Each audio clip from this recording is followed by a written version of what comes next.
Buenas, gente, ¿cómo están? Yo soy Cata Parra de La Izquierda Diario. Es para mí un gusto estar de nuevo junto a ustedes. Esta vez pareciera que estamos en un Están Avisados, pero no. Es un formato nuevo que estamos probando desde La Izquierda Diario, un formato entrevista. Tenemos un grandísimo invitado al cual vamos a estar entrevistando en esta ocasión. Así que les invitamos a quedarse, a darle me gusta, a comentar. Déjenos sus comentarios, es muy importante para nosotros. Queremos saber qué opinan del contenido que les vamos a dar ahora.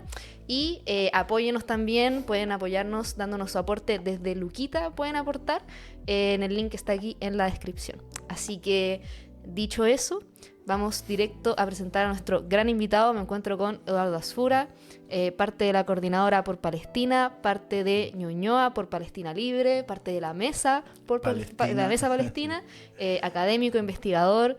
El currículum suma y sigue, así que nos damos gracias por tan gran invitado que está hoy día junto a nosotros. ¿Cómo estás? Gracias a ustedes, Cata. Un placer poder estar aquí con ustedes.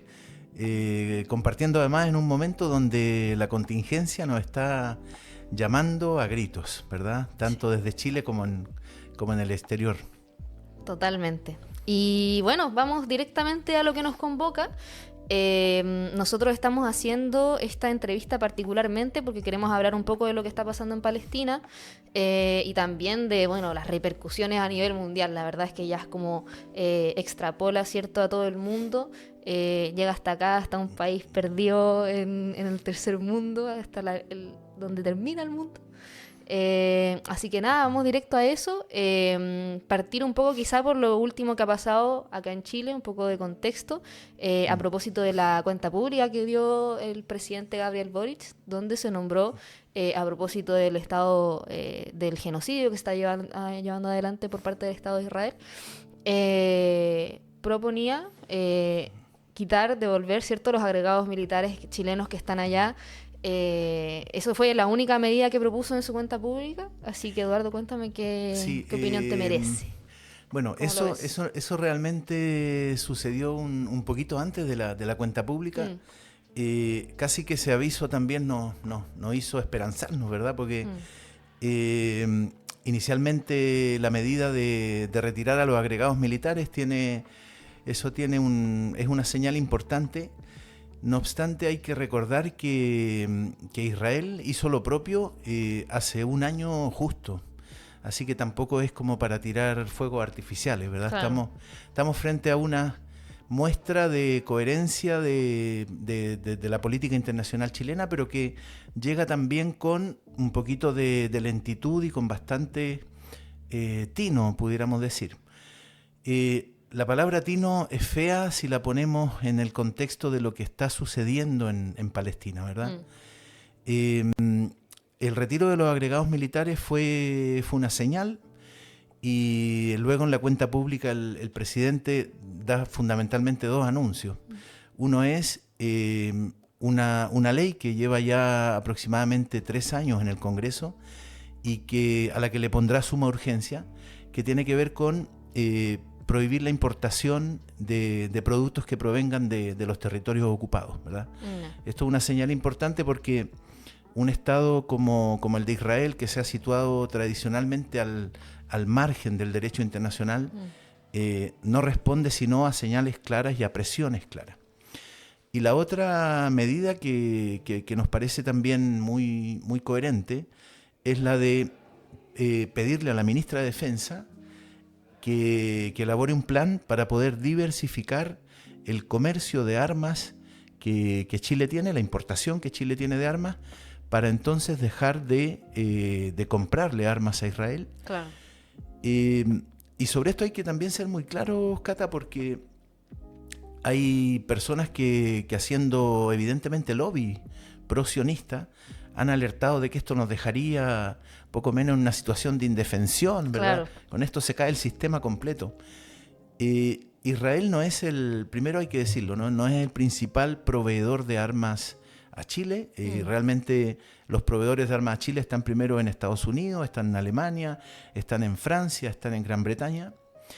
Sí que es cierto que Israel provee de lo que se conoce como tecnología de doble vía, ¿verdad? Es una tecnología de seguridad de doble vía, que por una parte tiene usos civiles, pero que también tiene usos militares. Sí. Esos usos militares que además se prueban en las vidas, cotidianamente en las vidas de los palestinos y las palestinas, ¿verdad? Sí. Y que acá, de hecho, yo me acuerdo en algún momento cuando fueron los acampes y todo, había mucha denuncia también de eso mismo, de que esas mismas armas que el Estado chileno compra a Israel, las probaban mucho acá en el Gualmapu. Muchísimo, como que hacían mucho uso de eso básicamente dentro de lo que es la militarización del Gualmapu, y que básicamente al final son las mismas armas con que reprimen a los palestinos allá y reprimen al pueblo mapuche acá, también, qué sé yo, la gente que sale a protestar, etcétera, todo eso también es un ejemplo de eso. Y para meternos quizá un poco más también como en la situación ya propia tal de lo que está aconteciendo y por qué ha pasado que ha habido mucho revuelo, de nuevo, a propósito de lo que está pasando en Palestina. Si bien nosotros, quizá nosotros como medio, ustedes desde las coordinadoras, los distintos espacios, nunca hemos dejado de hablar de Palestina, que es algo muy, muy importante, sí hubo un momento en que el movimiento, digamos, a nivel internacional tuvo como primero como un auge muy grande, con todo el tema de los acampes en todo el mundo, Es cierto, sí. marchas muy masivas, mucha solidaridad internacional en muchos lados, todo este movimiento en Estados Unidos, donde también expulsaron a jóvenes de grandes y prestigiosas universidades por su apoyo a Palestina. En Europa persiguen activistas por decir simplemente que están en solidaridad con la causa palestina. O por usar una cufilla como totalmente. esta, ¿verdad? Todos los símbolos no están permitidos. Y al mismo tiempo pasó ese auge, ¿cierto? Y después hubo una especie como de reflujo y ahora de nuevo hay todo un movimiento y se nota que hay mucho más eco de lo que está pasando, del genocidio que no ha cesado, que solamente ha continuado y se ha profundizado. Sobre todo a propósito de lo que pasó con la flotilla de la libertad del Madlin, Sí, si lo Madlin. pronuncio bien. Muy bien. Que era esta flotilla, ¿cierto? Que iba vía marítima y que pretendía llegar a Gaza con ayuda humanitaria. Si nos podéis dar un poco más de contexto de eso que ha pasado. Sí, ahí también yo reconocería un punto de inflexión bien importante, que no solo ha sido para el movimiento de la sociedad civil frente al genocidio del pueblo palestino, sino que también ha ido moviendo algunas de las posiciones de los tradicionales aliados del ente sionista. Me refiero particularmente a Alemania, ¿verdad? Algo impensable, a Gran Bretaña, a Francia. Han ido también empezando a entregar señales. Y el punto de inflexión para esto, creo yo, es la ruptura unilateral del acuerdo de alto al fuego en marzo de este año.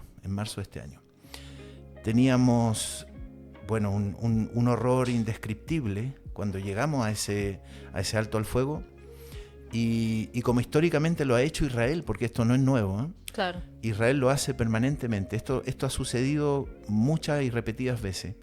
Se produce en alto al fuego, Israel encuentra algunas formas de provocar el inicio del fuego, o también encuentra simplemente excusas desde cuestiones muy particulares, ¿verdad? Porque lo que no le conviene a una entidad como Israel es precisamente el alto al fuego. Hoy día yo me atrevería a decir que Israel está parado sobre tres postes, ¿verdad? Sobre tres postes. Parece un poco difícil pensarlo de esta manera, pero el sionismo, Ilan Pappé, por ejemplo, un historiador israelí de reconocido prestigio, lo ha dicho. Estamos probablemente viendo los últimos años del sionismo. Está parado sobre tres postes. Uno de esos postes es el poderío militar. Sí, totalmente. Que este poderío militar es propio, pero también prestado. Claro. El otro poste que yo reconozco es el del lobby y de la propaganda, que es muy fuerte. Lo vemos no solamente en el extranjero, lo vemos también en nuestro país. Y el otro poste es el del apoyo financiero, económico, ¿verdad? Son tres postes que si uno dice, bueno, sí, pero los tres son muy importantes. Pero para una entidad cuyas únicas propuestas de futuro son la destrucción y la muerte, yo me atrevería a decir que ni siquiera estos postes son suficientes. Claro. Así que estaríamos en un momento clave, ¿verdad? En un momento clave. Cuando Israel en marzo de este año rompe unilateralmente el acuerdo, siento que el mundo comienza a tomar una nueva conciencia y ya es muy difícil sostener la narrativa, por una parte, de la autodefensa, por otra parte, de la lucha contra el terrorismo islámico, ¿verdad? Y esto ha comenzado a evidenciarse tanto en las políticas nacionales, ¿verdad? Lo que comentábamos un poquito. Recordemos que, por ejemplo, en el caso chileno, ha habido una progresión muy, muy prudente en términos de relaciones internacionales. Lo primero que hace el presidente Boric y su gobierno en noviembre de 2023 es llamar a consulta al embajador. Esta es una medida, digamos, de las más prudentes que hay. Muy mínima, prudente, muy pequeña, muy tibia. Un pequeño gesto, ¿verdad? Luego en enero hay un segundo momento cuando, junto con México, el gobierno chileno solicita una investigación a la Corte Penal Internacional. Esto sucede en enero de 2024. Y luego tenemos que en junio de 2024 Chile se suma a Sudáfrica en la demanda contra Israel por genocidio en la Corte Internacional de Justicia. Sí. Y finalmente tenemos lo de los agregados, el retiro de los agregados militares.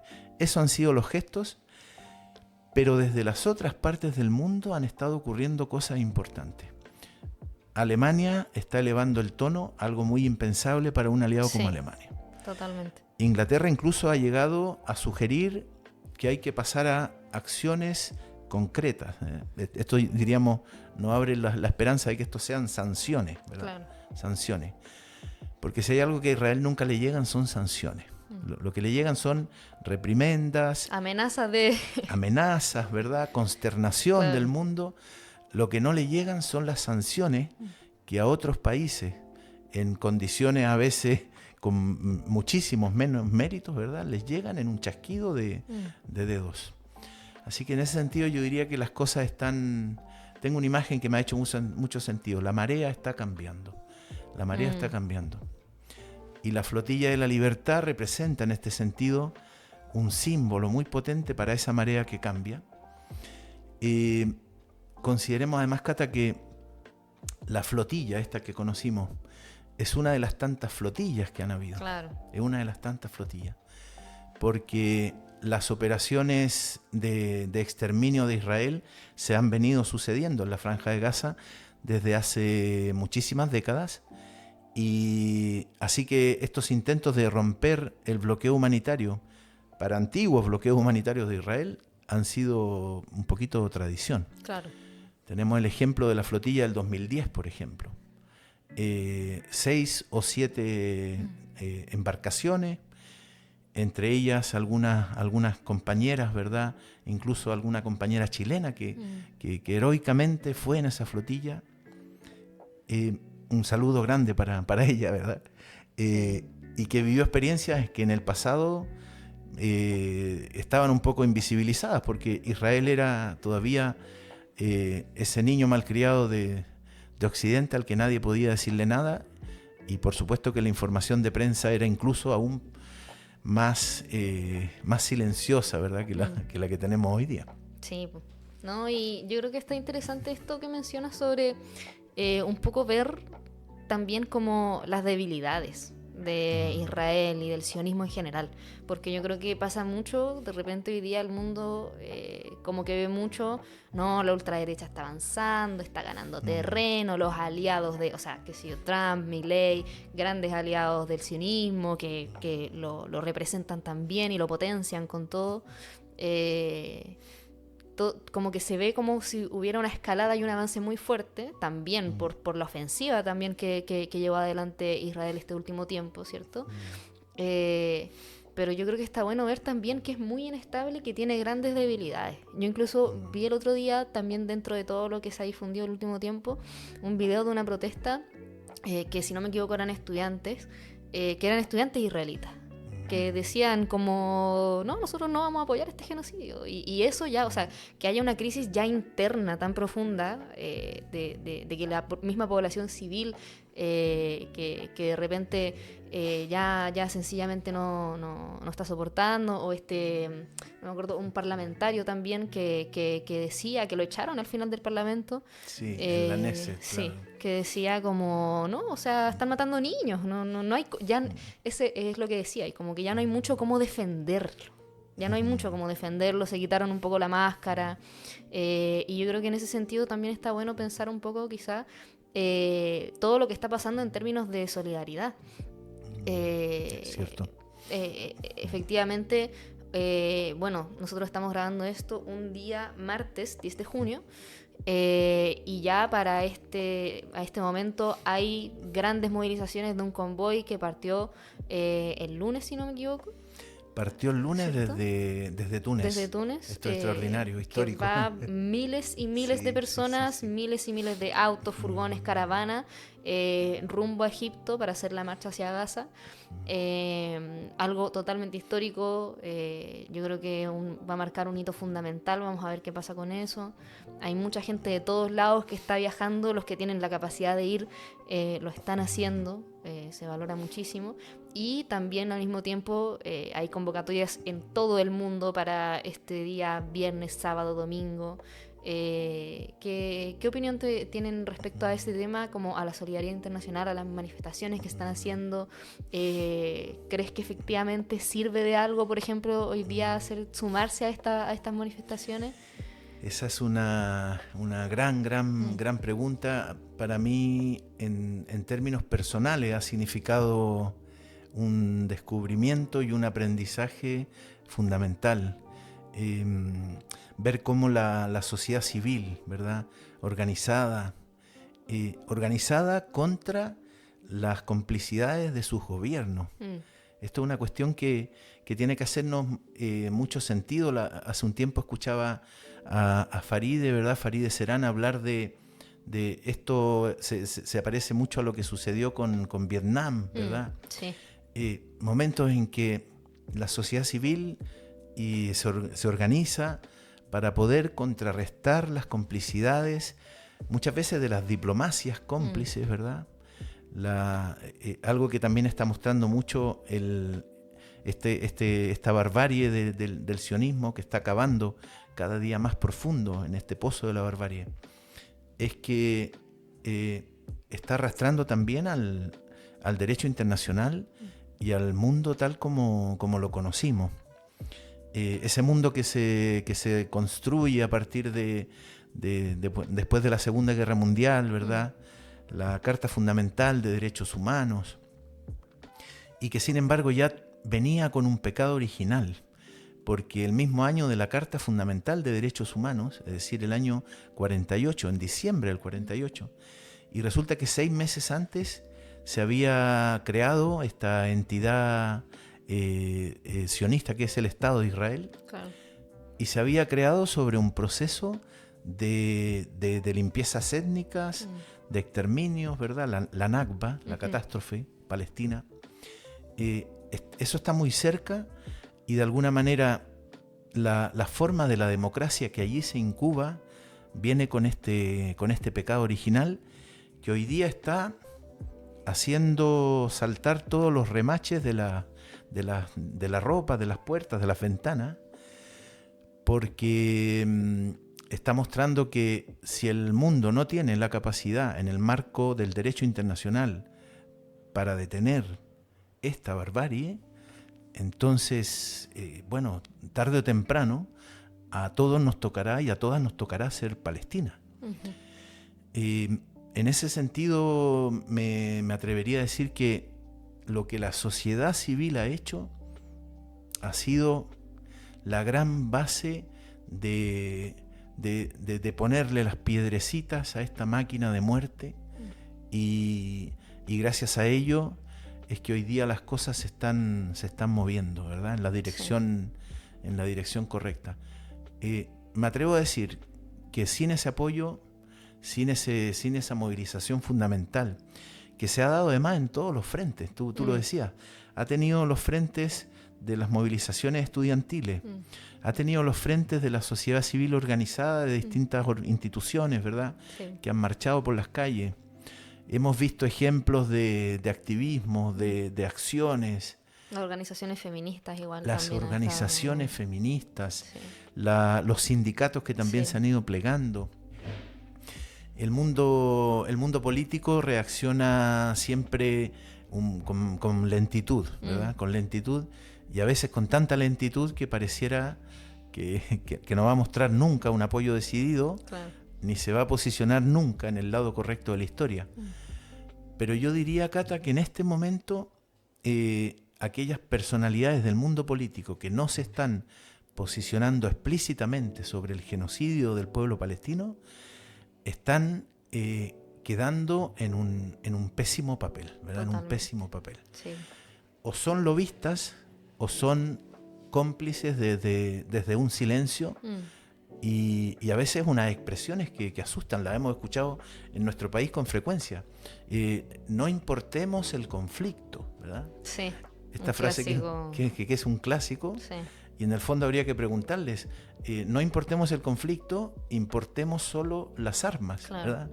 Que es algo que Chile ya hace. Sí. Con esa importación no tienen problema. La otra importación que tiene que ver con los fundamentos éticos que le dan sustento a nuestro marco, el derecho internacional, eso sí que les produce problemas. Sí. Dios mío, ¿no? Aquí hay un tema que está haciendo que muchas de las cosas del tejido se estén rompiendo. Claro, sí. Y ahí yo creo que está interesante igual para profundizar un poco quizá en qué aspecto o cómo podemos realmente quizá como marcar un punto de inflexión y desequilibrar la balanza. Porque, por ejemplo, claro, tú hablas ahí de sanciones, medidas, la Unión Europea ya planteó pausar ciertos tratados económicos con Israel. Claro, el gobierno acá en Chile plantea estas medidas también. Yo abro la pregunta, ¿será eso suficiente? ¿Será que con eso, digamos, finalmente el sionismo opta por detener el colonialismo y la avanzada sobre el pueblo palestino? Bueno, también es una tremenda pregunta. En este momento la urgencia está en detener el genocidio, ¿verdad? Detener el genocidio. Este genocidio que además nosotros lo hemos visto incrementado en los últimos ya casi 2 años, sí, ¿verdad? Pero que realmente es un genocidio progresivo que está en la base desde el mismo proyecto de fundación del Estado de Israel. Esto no lo digo yo, lo dicen las evidencias y los historiadores, muchos de ellos historiadores israelíes, que han reconstruido esa historia y que han descubierto que lo que se había contado desde la narrativa sionista realmente ocultaba cuestiones muy, muy oscuras, muy, claro, muy oscuras, ¿verdad? Yo diría que en ese marco, en el marco de un proceso que ya lleva más de 77 años de ocupación, sí, ¿verdad? Pero que además lleva como proyecto colonial más de casi 100 años. Uh-huh. En este momento la prioridad es detener el genocidio. Sí. Detener el genocidio. Eso es lo fundamental. Y luego tendremos ahí que construir las otras formas claro, de intervención y todo. Y yo diría que nunca hemos estado más cerca de ese momento de detener este genocidio. Tú lo ilustrabas muy bien, ¿verdad? Yo no recuerdo que en otro momento de mi vida, ¿verdad? Haber visto caravanas desde todo el Magreb, todo el norte de África, para llegar hasta las puertas de Gaza, ¿verdad? Tratar la sociedad civil de romper el bloqueo humanitario, eso por tierra, pero también lo que ha hecho la flotilla, ¿verdad? Como gran símbolo. Creo que estamos cerca y yo tengo confianza en que está cerca la detención del genocidio. Luego tendrán que venir procesos de mediano y largo plazo, claro, ¿verdad? Tal vez sería bueno un poquito considerar ahí que esos procesos de mediano y largo plazo tienen que tomar en cuenta que el ente sionista, que se ha mantenido siempre al margen del derecho internacional, y cuando digo al margen me refiero a desatender más de 700 resoluciones de la Asamblea General, más de un centenar de resoluciones del Consejo de Seguridad y más de un centenar de resoluciones del Consejo de Derechos Humanos. De entre esas resoluciones mencionemos algunas, ¿verdad?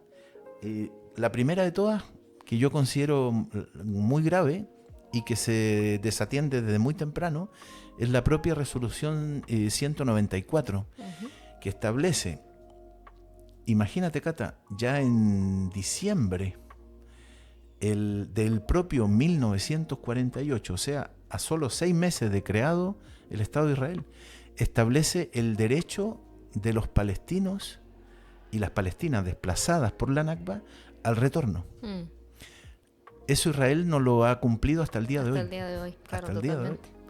Imagínate. Sí. Así es que estamos cerca, yo diría estamos cerca de detener este momento de radicalización del genocidio. Lo otro nos tomará un tiempo largo, ¿verdad? Sí. Y a ello dedicaremos, ojalá, buena parte de nuestra vida. Sí, totalmente. O sea, claro, porque siempre es como, bueno, de partida lo más mínimo, ¿cierto? Y lo más amplio también, podríamos decir, a lo que se suman, digamos, sectores bastante grandes, ¿cierto? Es parar el genocidio, que se detenga la masacre, obviamente. Pero después se abren un montón de discusiones también y de perspectivas de, bueno, paramos el genocidio, ¿y ahora qué? ¿Cómo conquistamos efectivamente esa Palestina libre? ¿Cómo se conquista realmente? ¿Existe la vía, por ejemplo, de la solución de 2 estados realmente hoy en día, con todo, después de toda esta masacre, estos más de 70 años o sea, todo lo que ha ocurrido? Yo creo que igual son cosas que a propósito de que yo igual comparto contigo esa perspectiva de que realmente es un momento, nunca hemos estado tan cerca de tener el genocidio, y se ve la fortaleza, yo creo, de las grandes mayorías cuando se ponen en escena y realmente deciden, bueno, no vamos a permitirlo, no vamos a permitir, vamos a organizarnos y no vamos a permitir que esto siga ocurriendo. Y que también es el momento donde se abren un poco esas discusiones, que yo creo que igual podemos seguir profundizando. Tenemos pendiente invitar a Edu a un próximo Están Avisados también, quizá para profundizar todas esas discusiones. Porque yo sé que eso da para largo. Y son cosas bastante profundas, pero yo creo que está bueno también ir pensando, bueno, ¿qué vamos a hacer cuando lo conquistemos? ¿Cachai? Porque tanto que hemos peleado por eso, pero después, claro, se abren un montón de otras cosas también. Y para ir quizá también ya cerrando, me gustaría hacerte quizá un par de preguntas un poco más como dirigidas y un poco más polémicas. A ver qué opinión te merece. A propósito de ciertos sentidos comunes que se han ido dando también en las redes sociales, lo que la gente comenta, lo que vemos nosotros también desde el diario, que nos dicen la gente y todo. Y primero me gustaría preguntarte, por ejemplo, a propósito de lo que nombrábamos un poco del símbolo de la flotilla de la libertad ahora. Había mucha gente que decía, bueno, en realidad esto no es tan importante, porque han habido otras flotillas, porque estas están como que le están dando mucha cobertura solamente porque va Greta, y todo eso, y en realidad es toda una cuestión mediática y no se dan cuenta, no sé qué, medio que es como un show para la tele. ¿Qué opinión te merece esa visión? Bueno, lo primero ahí que yo respondería es que me habría gustado, todavía las estoy esperando, ¿verdad? Esos shows para la tele de muchísimas otras figuras del mundo del arte, de la cultura, del espectáculo. Han habido apoyos fundamentales, ¿verdad? Y han habido aquí figuras que han arriesgado sus carreras artísticas. Estoy pensando en Susan Sarandon, por ejemplo, que a partir de su defensa de Palestina pierde a su agente, pierde contratos, y ella está ahí poniendo el pecho a las balas, como diríamos, y claro. Me gustaría ver de qué manera las otras figuras también pudieran arriesgarse con algo que probablemente sí, en esto estoy de acuerdo, el efecto material directo que podría haber tenido la flotilla, ¿verdad? Al entregar todas las toneladas de ayuda humanitaria que llevaba. Eso no satisfacerá ni claro. terminará con el hambre en Gaza, ¿verdad? con el hambre usada como arma de guerra en Gaza. Sí. Sin embargo, esos símbolos convocan de manera tan relevante que yo quisiera ver a otras personalidades arriesgándose a convocar. Y no las he visto. Hay varias que no. Y hay otras que peor aún, ¿verdad? Digamos, Sí, ¿para que qué se han puesto del otro lado. Claro, ¿para qué pensar en los comentarios de Bono o en los comentarios aquí más cerca de Calamaro, ¿verdad? No, Dios. Tremendo. Sí, me gusta tu perspectiva. Yo creo que está bueno y sobre todo yo pienso en particular respecto a este tema que me llamó harto la atención porque lo del tema de la flotilla ha generado mucho revuelo, la verdad. Y yo pensaba, bueno, qué bueno. O sea, excelente. Ojalá hayan más, como decís tú, figuras que tienen una plataforma al final. Tienen una plataforma y deciden cómo usarla. Y si algunos pueden usarla para realmente defender principios humanitarios básicos, pucha, sería ideal. Y después también por el tema de que de repente este tipo de acto efectivamente pueden ser un golpe de efecto que genere cuestiones que puedan generar mayor impacto. Yo creo que hay muchas personas que al ver lo que pasó con la flotilla se van a sumar a esta marcha a Gaza, se van a sumar a las manifestaciones, quizá no lo tenían pensado, quizá pensaban que esto venía a la baja, no están tan conectados, no ven tantas noticias y simplemente vieron que parece que ya pasó, típico comentario que de alguien que no, quizá de repente no está tan conectado, etcétera, y que quizá vieron esto y dijeron, bueno, voy a ir, voy a solidarizarme, voy a levantar una bandera. Yo creo que eso es súper importante y que de todas maneras como agrega un valor gigante al movimiento, no resta para nada. Y mira, lo otro que quería preguntarte igual, ya ahora sí, para ir cerrando. Es que está muy interesante la conversación. Sí, no, podríamos seguir conversando yo creo que horas. ¿Cierto? Bueno, un poco de lo que tú decías, es cierto, de que acá en particular hay mucho comentario de esto como de no importemos el conflicto. Entonces me gustaría preguntarte más directamente ¿por qué a una persona, acá en Chile, a un chileno, que no tiene ascendencia árabe, que no conoce el conflicto, que no tiene idea de lo que ha pasado, de la ocupación, del colonialismo, de la creación del Estado de Israel, etcétera, como ¿por qué debería importarle y por qué debería movilizarse por Palestina? Wow. Tremenda, pero Cata, por Dios. Tremendas preguntas. Bueno, yo lo pondría primero en el marco general de la normalidad, ¿verdad? Es decir, nosotros de alguna manera hemos vivido bajo cercos mediáticos muy, muy importantes, ¿verdad? Particularmente sobre el tema de la cuestión palestina. Por eso que es tan relevante cuando las iniciativas como estas, ¿verdad?, de medios de comunicación alternativos están tratando de romper esos cercos. Porque si hay algo que ha mostrado también esta radicalización del genocidio del pueblo palestino es la forma en que los medios se sitúan junto al poder, ¿verdad? Y también como los medios cuando el poder empieza a cambiar de mano, o la marea empieza a cambiar, van de a poco, ¿verdad?, volviendo a recuperar su conciencia ética sobre la información. Hemos vuelto ahora mismo a tener nuevamente imágenes de Palestina, un poquitito en algunos de los canales tradicionales, y la gente empieza de nuevo a conversar sobre esto, claro. Pero como si hubiera estado dormido en el jardín del gigante egoísta durante mucho tiempo, ¿verdad?, bajo el hielo del jardín, y de pronto hubieran despertado y dijeron, mira, pero está pasando esto. Creo que hay algo muy relevante que el cerco mediático le ha negado a los chilenos y a las chilenas. Y es el hecho de que la normalidad es que el sistema de relaciones del derecho internacional no solo nos está invitando a adherir a estas presiones, ¿verdad?, al Estado de Israel, nos está más bien exigiendo desde los compromisos que nuestro país tiene y que han sido firmados en ese marco del derecho internacional. Y me refiero particularmente a cosas como la Corte Internacional de Justicia, es decir, el máximo tribunal del sistema de Naciones Unidas. Claro. La Corte Internacional de Justicia ha establecido con claridad al menos 3 cosas. la ilegalidad de la ocupación sionista de los territorios palestinos.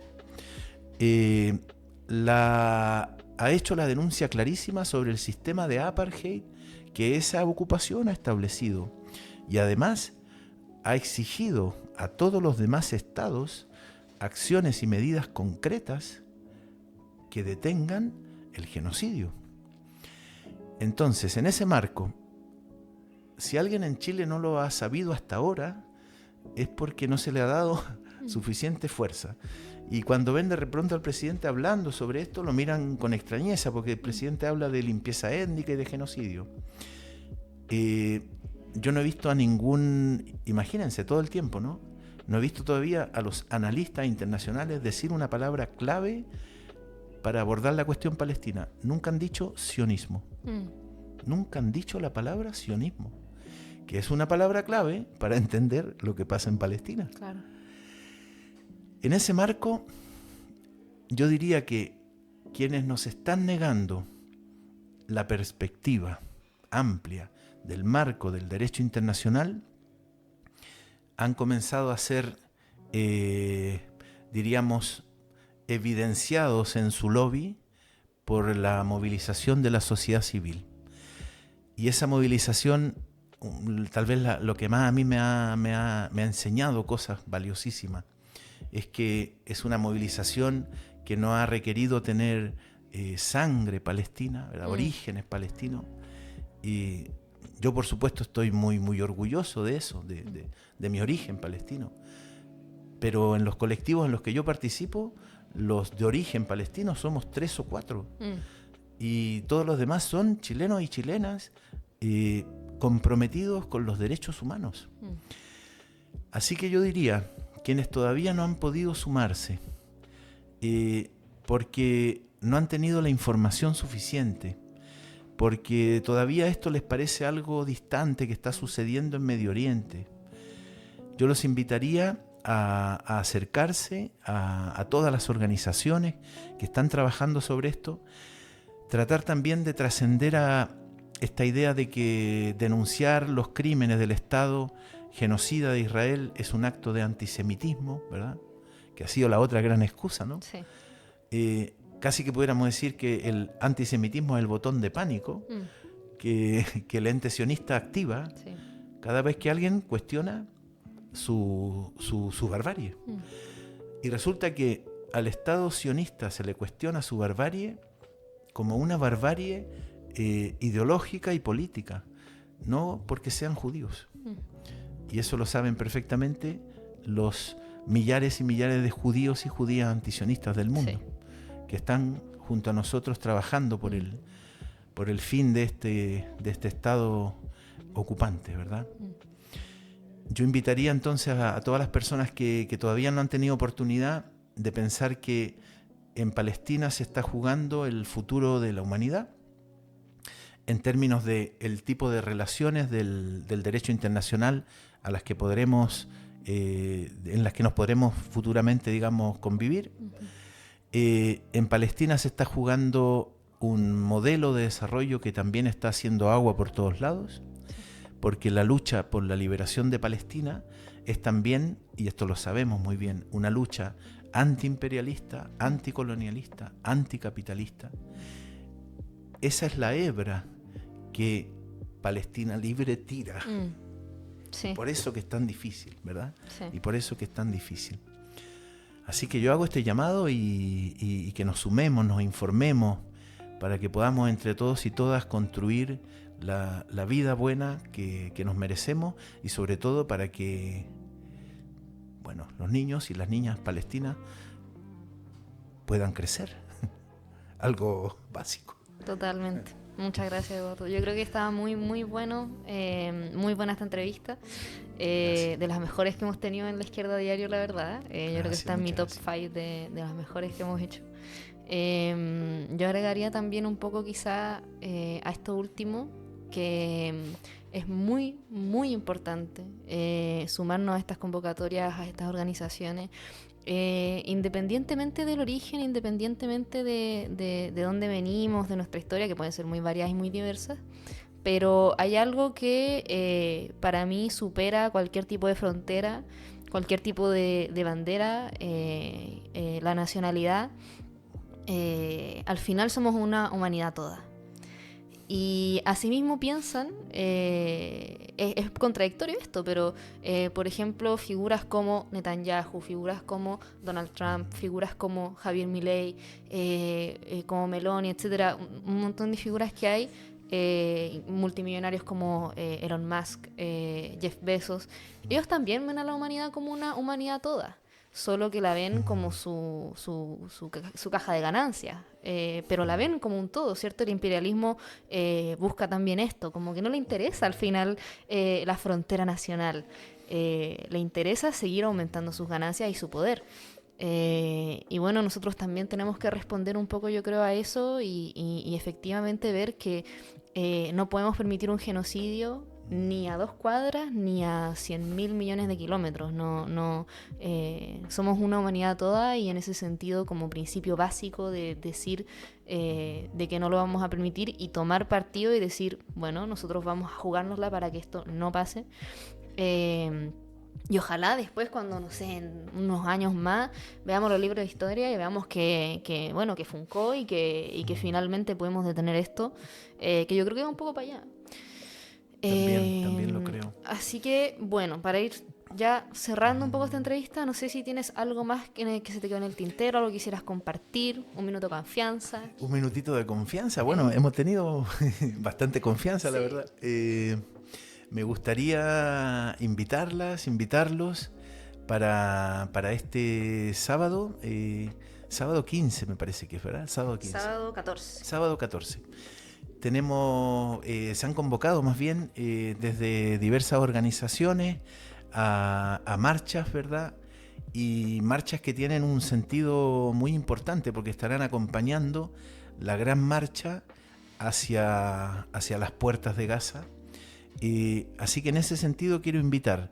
Hay una convocatoria que está planteada, entiendo que por Acción por Palestina, ¿verdad? Uh-huh. Uno de los colectivos importantes también que trabajan por Palestina y que está planteada para el sábado en la mañana. Uh-huh. Y creo que es desde las 11, tendría que ver como el horario. Mediodía parece. O desde el mediodía, sí, más bien, mediodía, ¿verdad? En La Moneda esa, ¿no? Y no, esa es la que... perdón, sí, toda la razón. La que parte en la mañana es la que parte de Manuel Montt. No, al revés, perdón. En la mañana es la de... O sea, claro, la del mediodía es la de La Moneda, ¿cierto? Que son las 1000 banderas por Palestina. 1000 banderas a La Moneda. Sí. Esa es la de mediodía, ¿verdad? Claro. Nos convocaremos todas y todos ahí. Es una marcha importante que cuenta con las convocatorias de organizaciones también desde el sur. Entiendo que aquí hay organizaciones de, por ejemplo, el Centro Unión Palestina de Chillán, el Centro Unión Árabe de Concepción, y vendrá gente también entonces desde el sur a esa manifestación. Y luego, más bien en la tarde. Sí, como a las 4:30, si no me equivoco, es la convocatoria para la marcha que sería, esa es la que sería desde Manuel Montt hasta Salvador, más o menos, si no me equivoco, hasta el Puente de los Candados. Puente de los Candados. Sí. Y esa es la marcha que convoca Acción por Palestina. Sí. Eso es. Bueno, nos terminamos aclarando, ¿verdad? Pero... Eso, sí. Así que ahí nos vemos. Nosotros también vamos a estar desde La Izquierda Diario cubriendo. Les invitamos a propósito, si ustedes quieren colaborar, si ustedes están en otro lugar, en donde sea, también asisten a la movilización, pueden escribirnos a nuestras redes sociales, mándenos sus fotos, sus videos, todo lo que quieran compartir y colaborar, y nosotros lo vamos a estar difundiendo también con el diario ese día y los siguientes. Así que, bueno, dicho eso, no queda nada más que agradecer a este tremendo invitado por venir, por compartirnos tu opinión, tu conocimiento también, y nos estaremos viendo, como siempre, en las calles. Nos vemos este sábado. Gracias, compañera, muchas gracias. Un abrazo. Gracias. Chao, gente.